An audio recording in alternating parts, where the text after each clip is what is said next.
Hola y bienvenidos a la sexta parte de nuestro catecismo, la Iglesia de Jesucristo.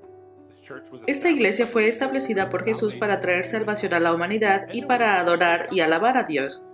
Pueden leer sobre esto en la versión completa del catecismo, páginas 251 a la 276, o en la versión de preguntas y respuestas, preguntas 365 a la 410. Comencemos hablando de qué entendemos por la palabra iglesia. Proviene de palabras griegas que significan una asamblea que ha sido convocada y pertenece al Señor. Iglesia también tiene muchos otros significados inherentes a ella. Es un lugar de asamblea cristiana o un edificio. Es una reunión de cristianos en una parroquia local, lo que llamaríamos una congregación. Iglesia también puede significar una denominación cristiana. Sin embargo, el término Iglesia de Cristo se aplica a todas las almas que han sido llamadas por Jesús a la salvación eterna. Y el punto focal de su iglesia es el servicio divino. En medio de la Iglesia de Cristo, Jesús prepara a su comunidad nupcial a través de la obra de los apóstoles para su retorno inminente. Hagamos una pausa y hablemos un minuto sobre cuál es el propósito de la Iglesia y si es realmente necesario. El propósito es que la Iglesia es donde Cristo hace disponible la salvación para la humanidad. También hay un segundo propósito. La Iglesia debe dar alabanza y adoración a Dios. Y es el segundo el que continuará por toda la eternidad. ¿Es realmente necesaria la Iglesia? Sí. Solo allí escuchamos la palabra de Dios, se dispensan los sacramentos y tenemos comunión con Dios y entre nosotros. Estos tres elementos, palabra, sacramento, comunión, son necesarios para la salvación. ¿Quién estableció la Iglesia de Cristo? Sí, es Cristo. Él es la cabeza de su iglesia.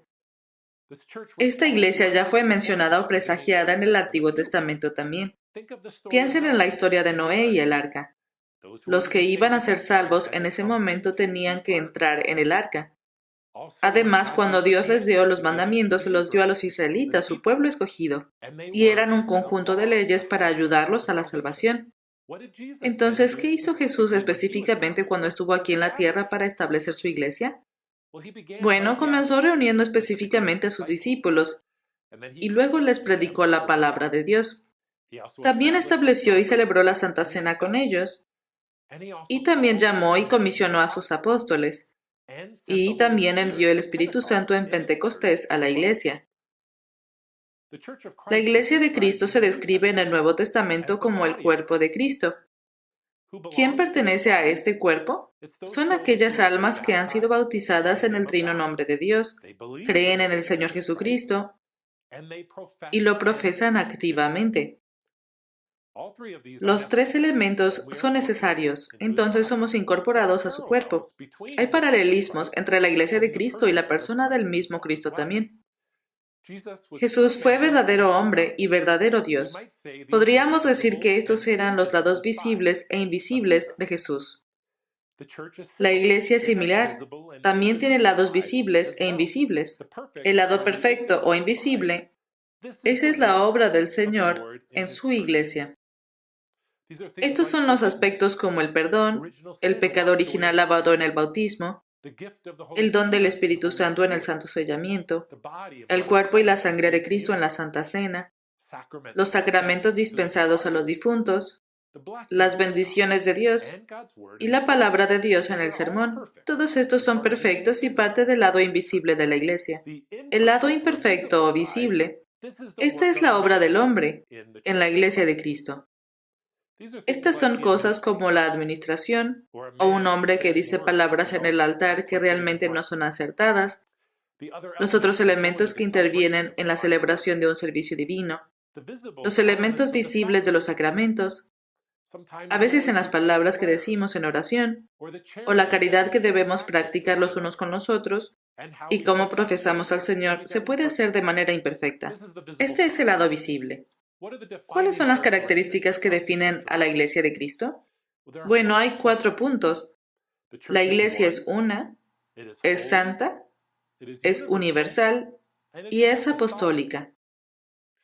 Cuando decimos que la Iglesia es una, significa que todas las denominaciones cristianas tienen esta única creencia en el único Dios, el único Señor Jesús como cabeza de la Iglesia, y el único Espíritu Santo que está obrando en su Iglesia a pesar de las muchas y diversas denominaciones. Todos somos uno en esta creencia.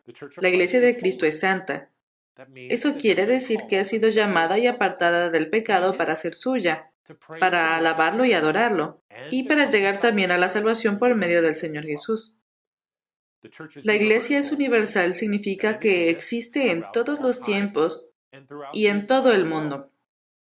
Está disponible y destinada para todas las almas, los vivos y los muertos, de todos los orígenes, todas las naciones, todas las razas.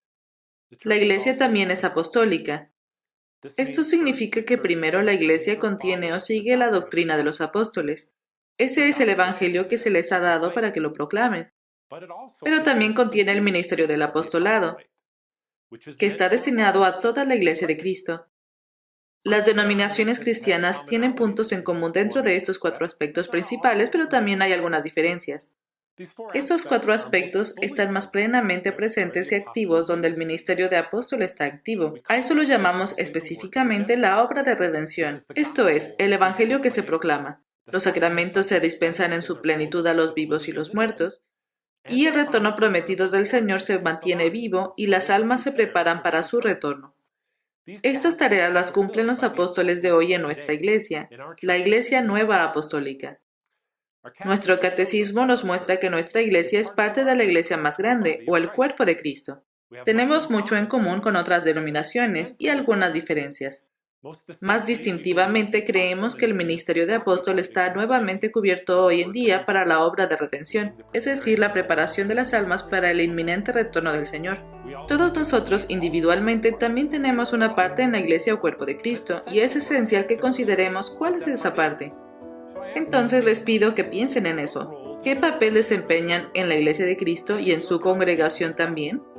¿Qué dones tienen que Dios les ha dado para compartirlos con los demás? Gracias por acompañarme.